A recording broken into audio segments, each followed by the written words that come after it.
It's a little disappointing, isn't it? I mean, the smallest rocks are bigger than my head. Yeah. And the biggest rocks are bigger than, well, my tires. Maybe not your tires, but... I don't think my tires, but definitely your tires. Oh, yeah, definitely my tires. Way to rub it in. Yeah, well, you'll be there one day.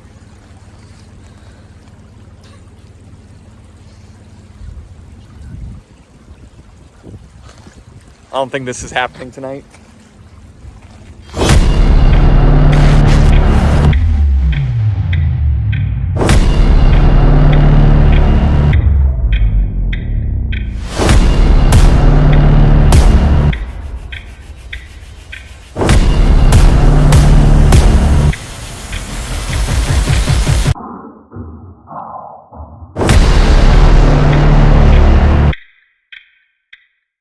What's up, YouTube?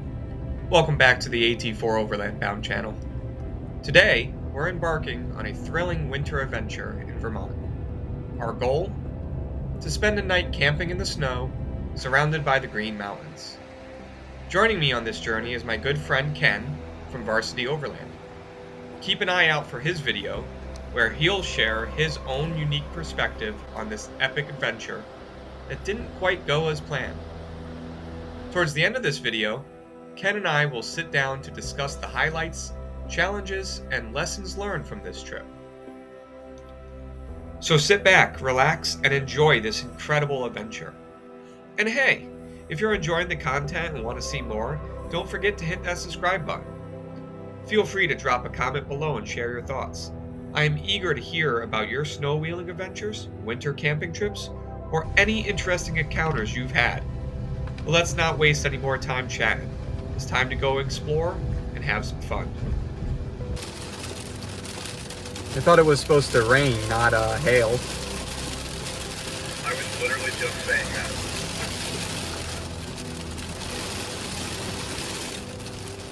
Well, this is fun.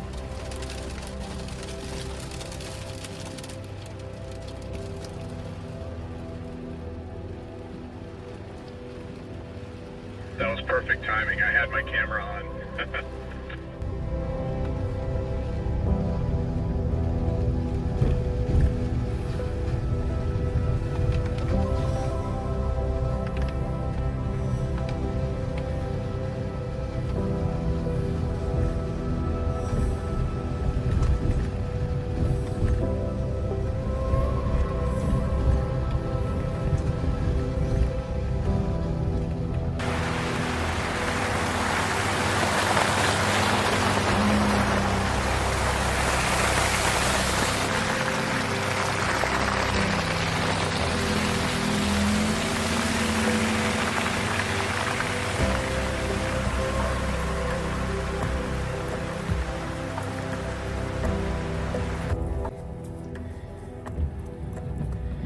Here we have a wild overlander, embracing the elements to get the perfect shot. Stay warm, buddy. Stay warm.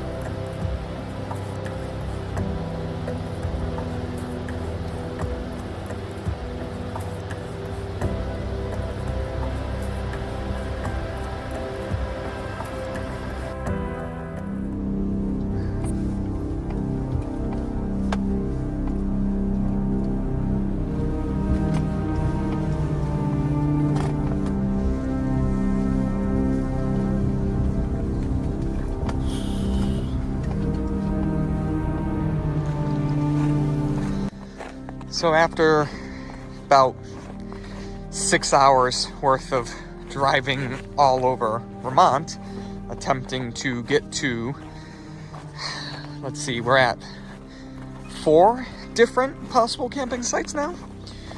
We decided we would try this one last area as a last-ditch effort. And this is the trail. And I just walked up a little bit and yeah, it only gets worse. And temperatures are supposed to drop below freezing tonight, so all this running water is probably gonna ice over. If this was daytime with no snow, I definitely would try the trail, but I don't think we're gonna do it tonight.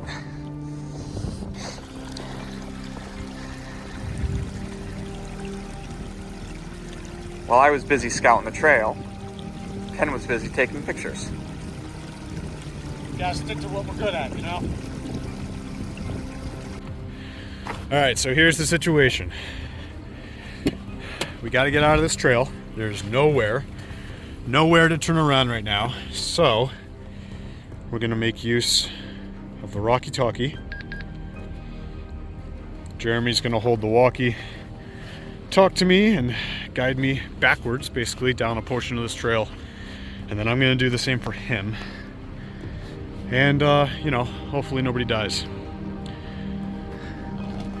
Turn passenger a little bit. Straighten out. Driver a little bit. Straighten out.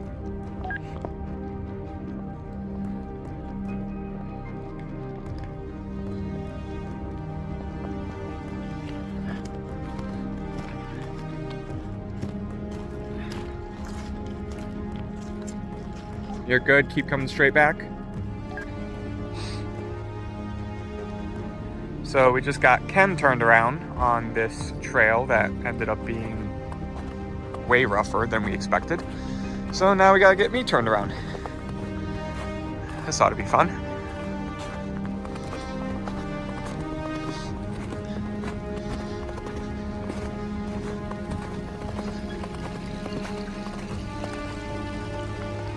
Radio check.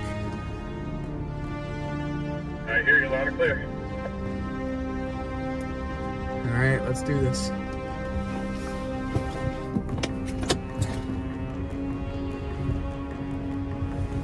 You're good to come straight back for quite a bit.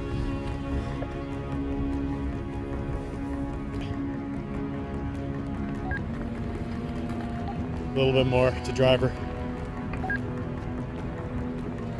Okay, straighten out.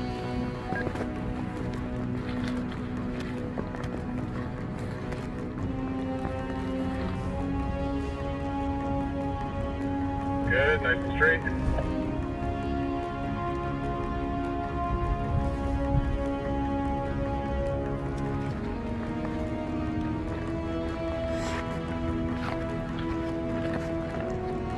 Cut to passenger slightly.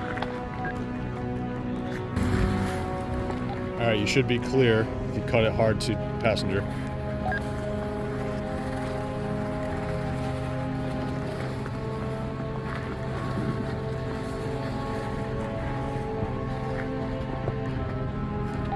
Beautiful. Thank you, good sir.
Your car locked.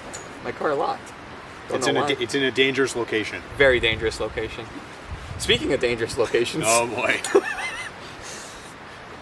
So about last night. So yeah, last night or yesterday, just in general, the entire day. True. What the heck? I mean, we've been to Vermont, Yes. and we've been to Vermont in the winter, Mm-hmm. and we still haven't experienced what we experienced yesterday as far as like trail closures, trail conditions in general. Yeah. So I mean, So last time we went to Vermont in the winter, the snow was, it was definitely like, it was a fluffier snow, but it was a little harder packed as well on the bottom layer. I think it was dry. Yesterday was like slush city. Well, it was heavy. It was weird. It was frozen Yep. and then slush. So that first road we were on was basically just an ice sheet. Yeah. That was an ice sheet we were driving on. So we were attempting to find a piece. What section of the Northeast BDR were we trying to do? So we were on part 4 or section 4 of the Northeast BDR, and we were going to attempt to take section 4 through the Green Mountains until we found a suitable camping spot. Which, by the way, that beginning section of the BDR is pavement. That section 4 that we started on, we were on Vermont 100, which is one of the most scenic roads in Vermont. Yeah. We were on that for like a solid 45 minutes before we finally hit the first dirt road that was actually just an ice sheet. So the day started with a 2.5 hour drive, just about to get to that section of the BDR. Yep. Forecast was nothing. Well, it did say it was supposed to rain in the general area that we were trying to get to.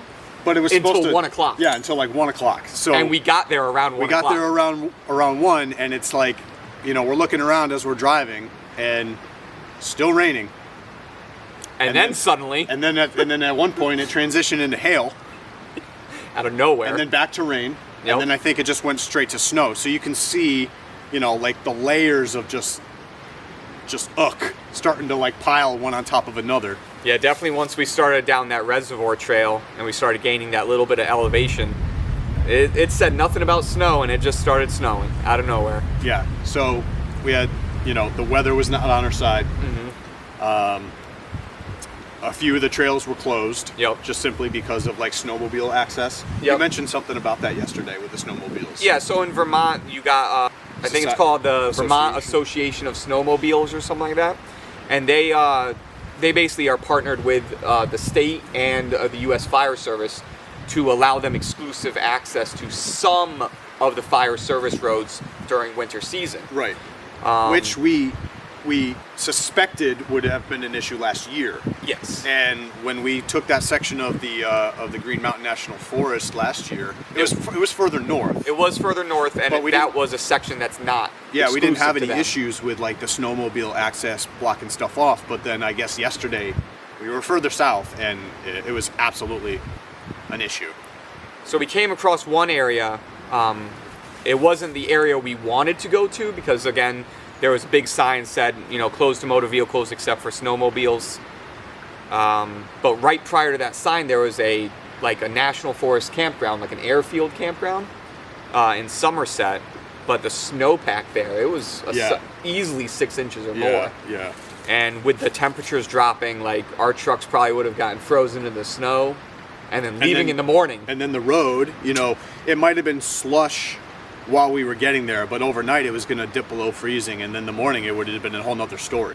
We're not afraid of the snow. No. But there was one situation where I felt like it was just white out. Oh, like yeah. the snow coming down, I couldn't see that far in front of where I was driving, and it just kept changing. Yeah. Snow, not snow, rain, not rain, snow, hail. It was just so yeah, we were trying to move south. Mm-hmm. You had Overlander open, as well as Onyx. Yep. And we were just basically just checking off. All right, can't use that spot, can't use that spot, can't use that spot. We just kept moving south. Yeah, we found one campsite on Overlander. So I pulled the coordinates up on Onyx, and Onyx showed that it was along a seasonal trail. And every other seasonal trail we went across yesterday was closed to just snowmobiles. Right. So we were like, yep, not that one. Nope, not that one. Yeah. And 5 hours of just kind of looping around. Yeah. Not including the drive up to Vermont. Yes. 2.5 hours to get there, and then probably about 5 hours just in Vermont. Just circling around. all over the place. Taking it very slowly on some of those trails because they were very icy. There was that one that we attempted. It wasn't closed to snowmobiles, but it had a sign that said this road is not plowed. It's not maintained during the winter. Travel at your own risk, basically. You tried to. I tried, and there was just that layer of ice underneath it, and the slushy snow. And it was a hill. It was level and then immediately hill. It's not like in the Pacific Northwest when they've got that really dry snow. You could probably find plenty of footage on Instagram or YouTube of people, Tacomas with big bull bars just plowing through the snow, going up the mountain, and that's not what we were dealing with. It was just a soupy mess. Very heavy, wet snow. Not good for traction at all. So we're heading south. Yep. Checking off. Can't use that site. Can't use that site. We decide we're parked in the trailhead for a hiking trail, and we're like, all right, we got basically one more shot. Yep. If that doesn't work, what are we gonna do? We're just gonna end up going home. Yeah. So let's talk about that last shot. So yeah, we decided, Hail Mary. We found this after searching iOverlander extensively. We found one spot, plugged the GPS coordinates into Onyx, and it showed that it was just on a normal, actually featured trail on Onyx, and it wasn't labeled as seasonal. All right, cool. That means we're going to be able to. It's not going to be closed. We'll be able to take it. So we leave that parking lot. And we start traveling in the direction of that area, and suddenly we started seeing grass. Yeah, I mean, all the snow started disappearing the further south we went. And we were like, oh, this is going to be great. It's awesome. We're not going to see any more snow. We're going to be able to take this trail. We ended up turning on one of the back roads to start heading towards this trailhead. And what happened?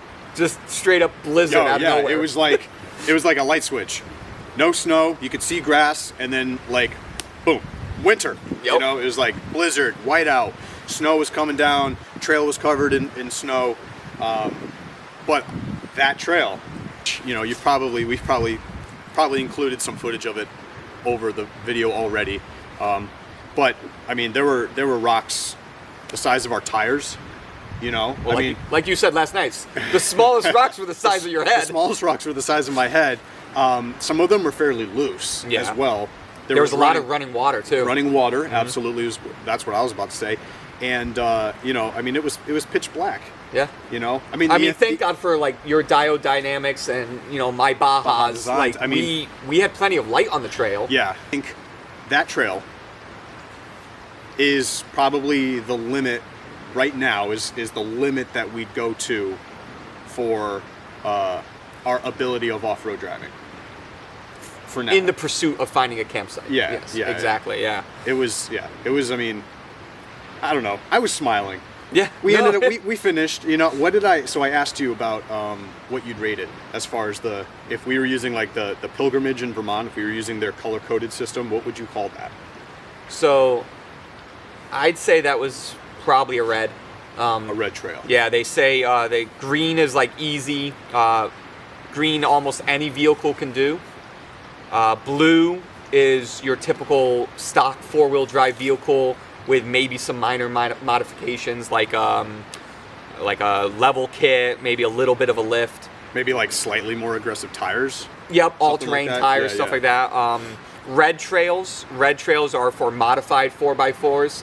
They highly recommend at minimum some underbody protection, 33-inch tires, and some type of self-recovery gear. The works. Yeah. Yeah. And then you got the pink trails, which are those are your rock crawling. Yeah. You're on 37s. Yep. Sway bar disconnects, lockers all around. Right. So speaking to the difficulty of the trail and the rating and all that kind of stuff, another reason to be suspicious or at least skeptical of reports on iOverlander, because the description of that campsite read, no 4x4 needed. Yes.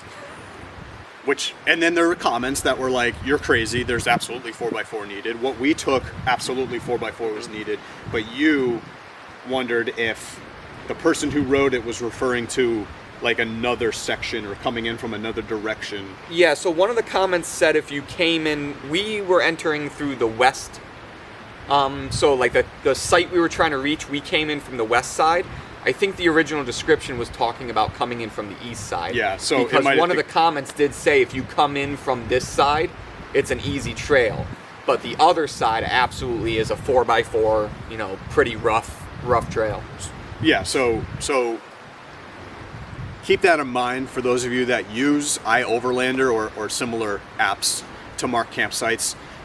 You know, read the descriptions of them with a level of suspicion, at least, you know, because it can vary, you know, and sometimes when people write things on that app or others, they are not descriptive enough, you know. Yeah. They you know, sometimes when we write things online, we write reviews, we kind of speak as if the person knows what you're talking about, you know. So just be suspicious of that, because, you know, someone with a stock vehicle could have gotten easily stuck on that trail. Oh, if someone was taking that trail with like even just a stock pickup truck that didn't have like 4x4, let's say it was just a 2-wheel drive pickup truck, Yeah. they would have been stuck within the first 100 feet probably. Yeah. I mean, it got progressively. It wasn't like It started getting like worse. Like there was that point where if you're ever on a trail like what we were on, the smart decision that we made, we noticed it just kept getting worse and worse. It was more rutted out. The rocks were getting bigger. And at one point we made the smart decision, let's stop, let's get out, and let's walk. Walk. Take a look. I walked at least 400 feet. You went a lot further than I did. Yeah, I walked pretty far up the trail, and it was just, there was some really bad off-camber areas, areas that, you know, I might have gotten high-centered, which means you probably would have gotten high-centered. Yeah. It got pretty bad. Because those darn 33s that you got on that. You'll be there one day. I'll be there one day. I'll be there maybe soon. Right? Maybe soon, right? Maybe soon. But yeah, so it's always smart to walk the trails, especially if like it's progressively getting worse, because even in the dark, you don't know what's up ahead, and even with the amount of light we were putting out on that trail, it was still kind of hard to see and gauge the depth or the like angle of some of the obstacles we were coming up on. Yeah. And it was fun, but like I said last night, it was kind of disappointing because we were so close. Yeah, when we close? finally decided to turn around, and we were like, hey, we can't go any further. At least, Which, by the way, K turning Yes. on a rocky, slick trail. tight trail too. It was fun. I think I had a harder time because I don't have rear lights like you do, at least to be able to see what's going on. Yeah, those rear lights definitely helped. But I mean, the trail itself wasn't even wide enough for our vehicles to, you know, to park widthwise. You know, as we turned around, it was. Now, like we were saying, is if it was daytime and it wasn't snowing, we would have probably been able to take the rest of the trail. Like I said, it did get a lot worse, but it would have been doable. We would have gone slow. We probably would have had to break out the max tracks to create some ramps along some of the off-cambered areas. Yep. But we would have made it up to that spot if it was daytime and if it wasn't snowing. But with it being so dark, we were tired. You know, the snow was getting worse, and the temperatures were going to drop. So we were thinking about the next morning, as in right now. Right. You know, we would have been waking up. We would have made some food. We would have packed up, and then we would have had to go back down that way. Yeah, right. And with it would have probably been iced over. It probably would have been a lot worse. Probably, I mean, we were stepping through the water on the way up there, so who knows whether it could have frozen. You know what I mean? I don't know. But getting back to saying how close we were less than a half a mile. Right. Less than where we finally made the decision that we can't go any further. We need to turn around and we're just going to go home. We were less than a half a mile from a potential spot. And looking at the satellite imagery, it was a nice open space. Yeah. Like it would have been a perfect spot. So that's on the to-do list for the future to return to, maybe with a couple more people. Yeah, maybe in the next month or two. Maybe. Yeah, because it was fun. You know, it was just that level of off-road capability that made us be like, all right, we're challenging ourselves, but we could probably do it. Yeah. And so, absolutely. So all in all, campsite, fail. Totally. Adventure, epic. Yeah, it happened for sure. So, you know, silver lining situation. You know, even when the weather works against you, the trails work against you, the camping locations work against you, time. works against you. It's the sun set at like 5 o'clock. That's the problem with winter too, yeah. So, I mean, I don't know. Still, I'd still call it a success as far as adventure is concerned. Absolutely. Absolutely. Well, on to the next one. On to the next one. On to the next one. All right. Stay adventurous, people. See ya.